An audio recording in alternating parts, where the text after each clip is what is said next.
The Benjamin Dixon Show is only possible with listener support. Go to www.thebenjamindixonshow.com to register for our blog and join the Progressive Army.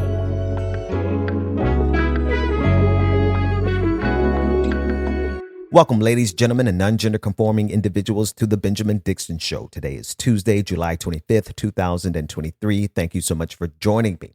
While Ron DeSantis has banned certain teachings of Black history in the state of Florida and now has revised the standards to include the passage that Black people benefited from slavery through the acquiring of skills, the state of Florida has now approved a curriculum from the conservative propaganda machine that is Prager University. Now, you may not be familiar with PragerU, and again, I said Prager University, but it's not an actual university.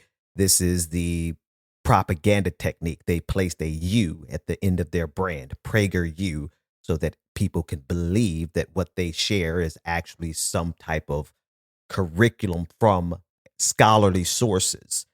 If you want to know who PragerU actually is and how they are now being approved by the state of Florida, let's listen to them in their own words. PragerU is now making it into schools. A couple of years ago, we launched PragerU Kids because parents have been frustrated. Teachers have been frustrated. We have seen that our schools have been hijacked by the left. They have been politicized. They have been used by union bosses. They have been doing everything under the sun, not for our children. And so we have launched PragerU Kids, and we started providing great edutainment, educational entertainment for children across America. But we didn't just stop there. Now we're actually making turnkey curriculum content for your schools. And the state of Florida just announced that we are now becoming an official vendor. This means that if you are a teacher in Florida, you cannot be fired for using PragerU content. You can also rely on our resources in your classrooms. And we're just getting started. Additional states are signing up. Go to our website, PragerU.com, and find out which other states have been working closely with us so that we become an approved vendor in additional states across America. You should know that the left is trying to fight us. They're trying to take us out of the schools, and we need your support. So please go to PragerU.com and sign our petition to keep PragerU in schools. We know that you know that our content is clean, it's great, it's patriotic. We teach civics, we teach financial literacy, we teach goodness and wisdom and all of the things that should have been taught in schools but are not. And so help us stay in schools, help us make it into your schools. Go to PragerU.com, find out how you can get involved, and help us fight for America's kids. Meanwhile, in the state of Florida, students are being taught that slaves acquired skills that benefited them later in life. You know, it's very clear and very transparent to anyone who's paying attention what's actually happening. The very fundamentals of society are being infected with this conservative agenda that goes so much further than simply having a disagreement on tax policy or having a disagreement on some cultural issues. Conservatives have decided that what they must do is raise up a generation of people who don't have any connection whatsoever to what they define as wokeness, have no connection to the idea of justice, have no connection to the idea of liberation, who have no connection to the idea of coexistence for us to be able to live amongst each other. Notice how very plainly they stated what they intend to do and who their target is. Their target is anything that is remotely considered to be leftist. They have made an enemy out of us so that they can now run the scoreboard up. They're doing a fascist speed run, and they're targeting our children. This is the same state where you have Moms for Liberty emerge out of nowhere and blast themselves onto the national stage, and only to admit their inspiration from Adolf Hitler, saying he who controls the youth controls the future. So it really should make sense to everyone listening under the sound of my voice that this is the strategy. The strategy is to completely eradicate the ability of children to live in a world of coexistence because they won't believe in it. They won't have any, their entire indoctrination will be rooted solely in the dreams of this multimillionaire by the name of Dennis Prager, who started PragerU and who is profiting off of PragerU. That's what they want to teach that's what they want to be the foundation that teaches our children. And to be quite honest with you, those of us who are on the left, it's really funny that they try to make it seem like the left is some big, ubiquitous monstrosity of a leviathan that controls everything. When in reality, the biggest voices on the left have no power whatsoever, have no ability to change and move the dial in the direction that we want to move the dial when all of the wealth and power is concentrated in the hands of conservatives, such that they can just wake up one day and say, I want to change what the entire state of Florida is learning about slavery. We don't want them to think slavery was a bad thing or a sin in America. We want them to think, it's kind of nuanced. Black people benefited from slavery because they got skills. And when it comes down to it, what they really want to do is to indoctrinate your children to be nothing more than little brown shirts working for their fascist dictator, Ron DeSantis, who, if we're not careful, will become President Ron DeSantis. We'll be back right after this.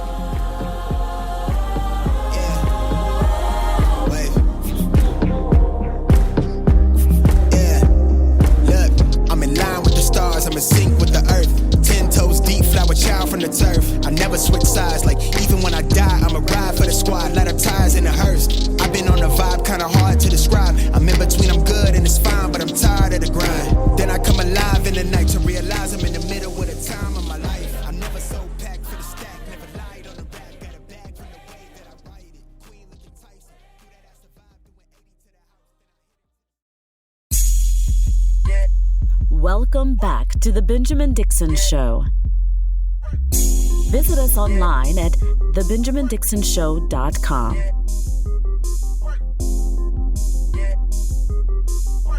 Welcome back. Welcome back. So if you want to see how far they are going with this logic, this irrational argument that Black people benefited from slavery through the acquiring of skills, I want you to listen to this next clip from The Five that airs on Fox News, and listen to two different individuals. First, you're going to hear the voice of, I believe her name is Jessica Tarlov. She is the more liberal-leaning voice in the conversation. Listen to how she sets it up, comparing this ridiculous teaching to someone saying that there could be a benefit from the Holocaust for Jewish people. And then I want you to listen to the response from Greg Gutfeld, who really goes the distance with this logic. And it says that, the best way to survive the Holocaust, the best way to survive concentration camps were to have skills that made you valuable. Good. And frankly, I'm just fundamentally uncomfortable with the sentence that blacks benefited at all from this. And, it made me think, as someone, obviously I'm not black, but I'm Jewish. Would someone say about the Holocaust, for instance, that there were some benefits for Jews, right? While they were hanging out in concentration camps, you learned a strong work ethic, right? Maybe you learned a new skill. Did you ever read Man's Search for Meaning? Vic Frankl talks about how you had to survive in a concentration camp by having skills. You had to be useful. Utility kept you alive. Utility kept you alive. I'm sorry, what about the families that were killed on day one after arriving at concentration camps, right? The willingness to go this far in order to, one, defend Ron DeSantis, who is apparently incapable of defending himself. I'll play a clip later that you will hear. He's trying to distance himself from this when this is his doing. But this is how far they're willing to go to not only protect Ron DeSantis, but also to forward this cruelty, because that's what this is. This is indoctrination, yes, but it's also the cruelty, the they're laughing at this. I was going to say the laughability. I really do just make up words as I need them. They're laughing about this. This type of thing makes them giddy. because they get to rub it. They know that it hurts. They know that it causes grief and pain to people who are the descendants of enslaved people and to survivors of the Holocaust that are still living today. To take these talking points and then plaster them all around this country is really just an act of cruelty. Well, you should talk to them about it. I mean, I didn't do it, and I wasn't involved in it. But I think what they're doing is I think that they're probably going to show some of the folks that eventually parlayed, being a blacksmith into doing things later in life. There was no later in life for enslaved people. There was one generation that was liberated and freed. But for every generation of black people before the emancipation, before Juneteenth but I've got to state the history right because my brother, Dr. Karl Mack, set the record straight, before the abolishment of slavery completely on December 6th, 1865, right?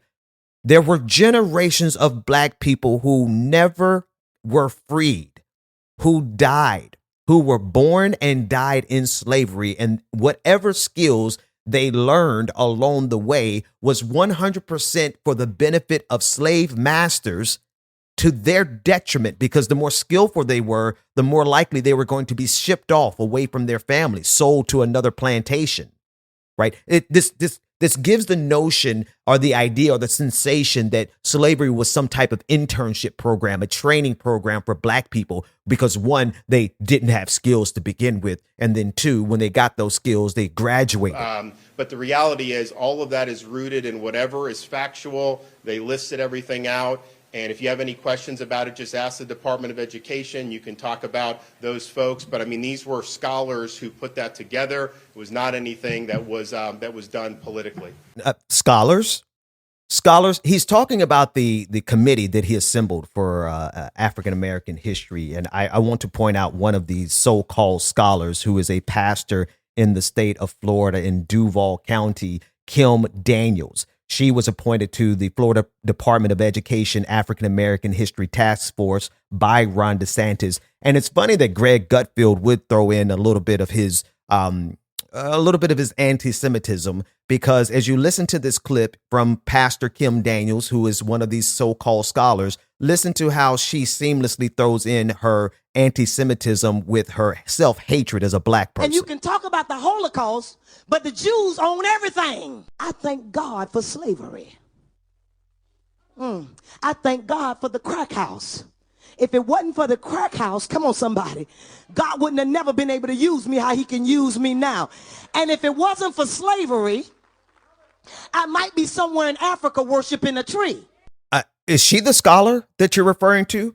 She's literally on the committee that helped shape this type of ridiculous propaganda that's now being taught in Florida schools. Is that the scholar that you're speaking of? Because she's not even a theologian. She can't even get the Bible right, let alone get the African American history right. When she's thanking God for the crack house, I mean, there's something fundamentally wrong with this individual. There's something wrong with how her brain is wired. She's certainly not preaching the word of God. She certainly doesn't know biblical history. She does not even understand the book of Acts, where the Ethiopian eunuch was one of the first people to take Christianity to Africa. The oldest Christian churches in the world are in the Coptic Christian churches that are in Ethiopia.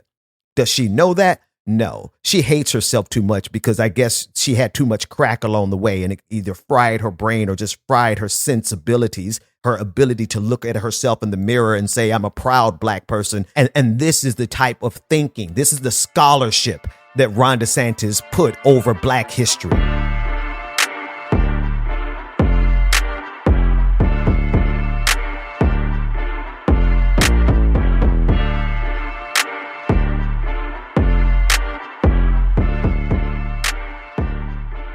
One more story on Ron DeSantis before I move on to climate change, because, I mean, have you seen the record-breaking heat wave that we're in?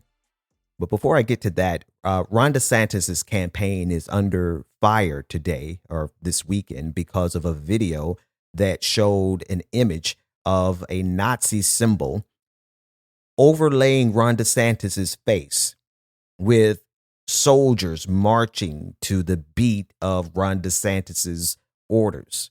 And that video, though made by a fan of Ron DeSantis, was retweeted by the DeSantis campaign and then quickly deleted. Now, I'm not laying this particular video at the feet of the Ron DeSantis campaign, but isn't it something that every time we look up, there are Nazis, literal Nazis supporting Ron DeSantis? Earlier this year, Ron DeSantis supporters flocked to Walt Disney World, where they had, I don't want to call it a protest, but they had a demonstration in front of Walt Disney because of the war that Ron DeSantis is engaged in with Walt Disney. They showed up in support of Ron DeSantis, and they had 3 flags. You're going to always see them with 3 flags. They had the Confederate flag, they had swastika flags, and they had DeSantis country flags. They waved those in front of Disney World in support of Ron DeSantis. Go back a year ago, just over a year ago, Turning Points USA had their annual convention in Tampa, Florida. There were 3 flags at that event. There was a Confederate flag, there was a swastika flag, and there was DeSantis country flags. And so while I am not going to say that this video that has the DeSantis campaign in trouble right now is the fault of the campaign, no, it just shows you that there are literal Nazis who are supporting Ron DeSantis, and they want him to win because they believe in everything that he is saying. They believe in the culture war that he is engaged in. They believe in the draconian measures that he wants to take. Democratic Congressman Maxwell Alejandro Frost tweeted the other day saying that calling Ron DeSantis a fascist isn't hyperbole, it's defining what he is. And that's accurate. When a person shows you who they are, not just his supporters, it's not guilt by association. It's the fact that he inspires them with his fascism. He inspires them to go out and do their demonstrations with their swastikas. He is inspiring Nazis because he is a fascist himself. When someone shows you who they are, believe it. And he's flanked by people they're ready to have a speed run into the arms of Nazism. That they are ready to run up the scoreboard on every level of this government, from the school board to the White House. They are ready to enact what they believe to be the will of God and to use the force of law to compel everyone to obey their very specific and narrow interpretation of Christianity that is just as dangerous to a black Christian like myself as it is to a trans person. They will kill. They will publicly they're calling for the public execution of people because they're gay. And I often look at black folks who side with this because of their transphobia or homophobia or whatever bigotry that remains inside of them, and wonder, do you think that they're going to stop with the LGBTQIA community? Not when they are targeting precisely the history of black people that speaks towards justice and liberation. All right, let's go to this patron party before I blow a gasket. Go to www.patreon.com/The BPD Show and get twice the content and unfiltered interviews without any of the commercial interruptions. And here we go. Very special welcome to our newest patron, Willow Katz. Willow, great to see you. Thank you for becoming a patron. This entire patron party is for you. Turn it up. Yep.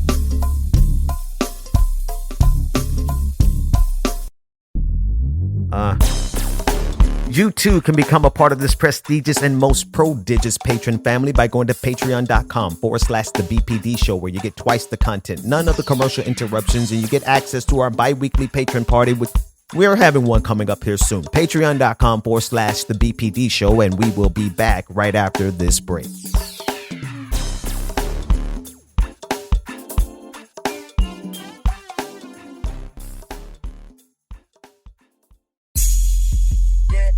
Welcome Welcome back to The Benjamin Dixon Show.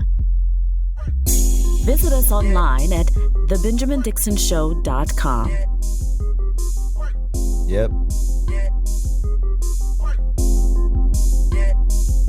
Welcome back.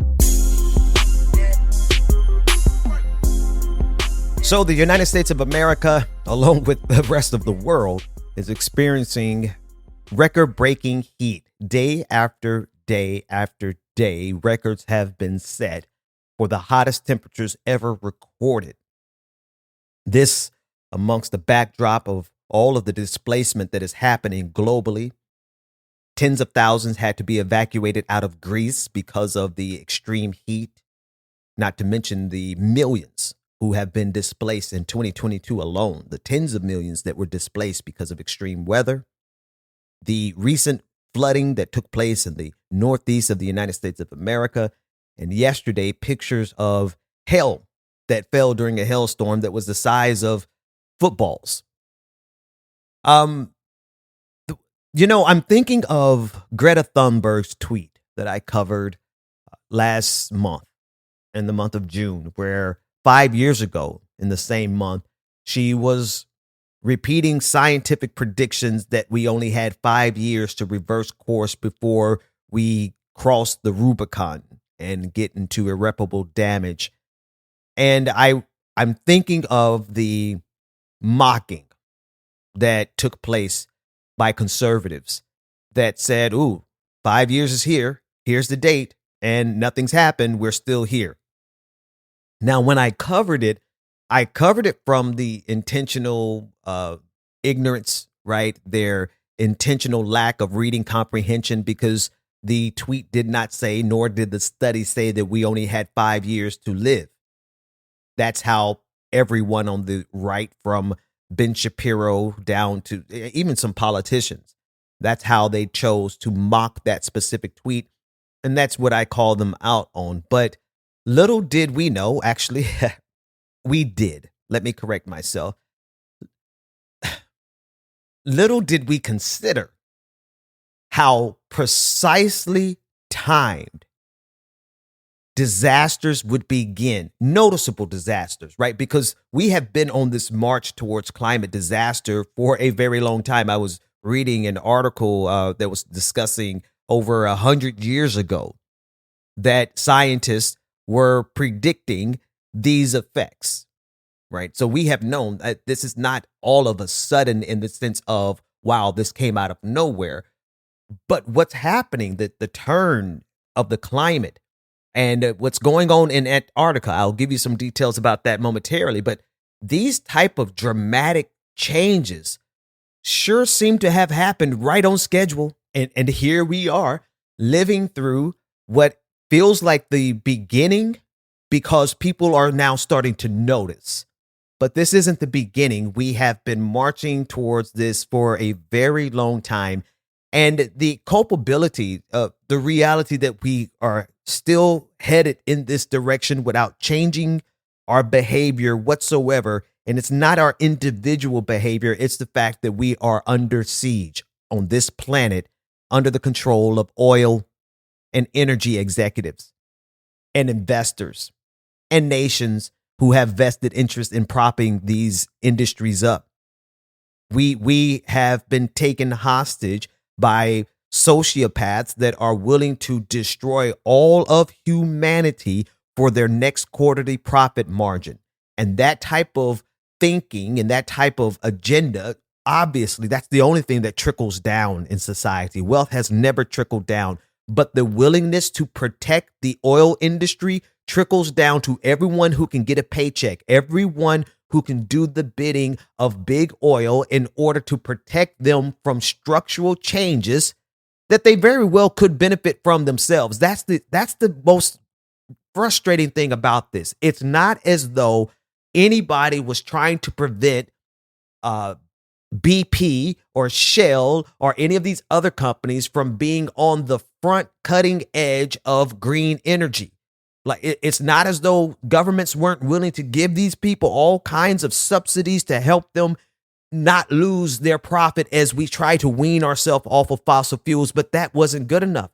They did not want to change their methodology of gaining obscene wealth one iota. And so it trickles down from oil executives down to just regular political commentators who it's so that's how thorough it is.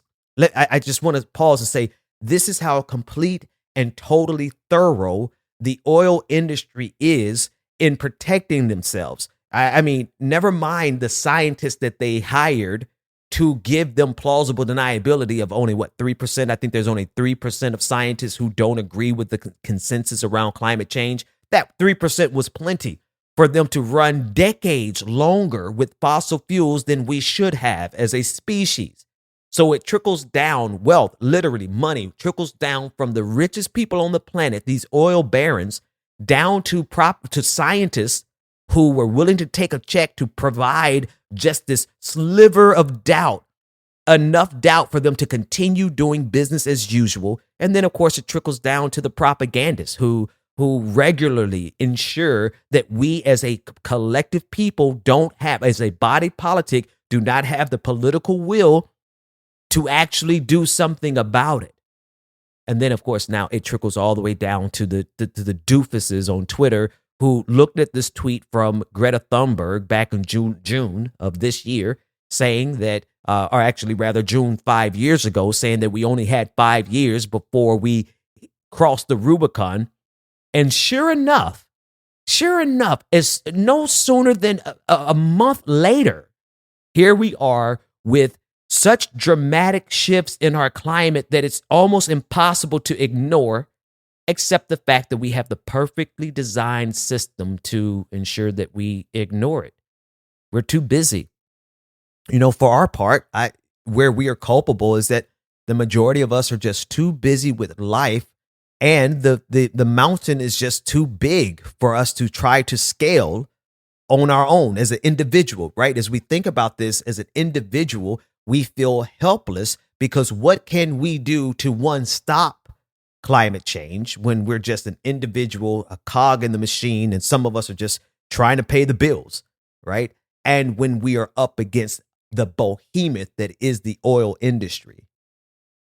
Well, to the aliens who are listening to all of our broadcasts, might I say, when you come, would you do humanity a favor and target the oil executives first? I hear they like to be probed and prodded and experimented on. Whatever your wildest imaginations can be for torturing humans, may we offer the oil executives as a tribute from humanity.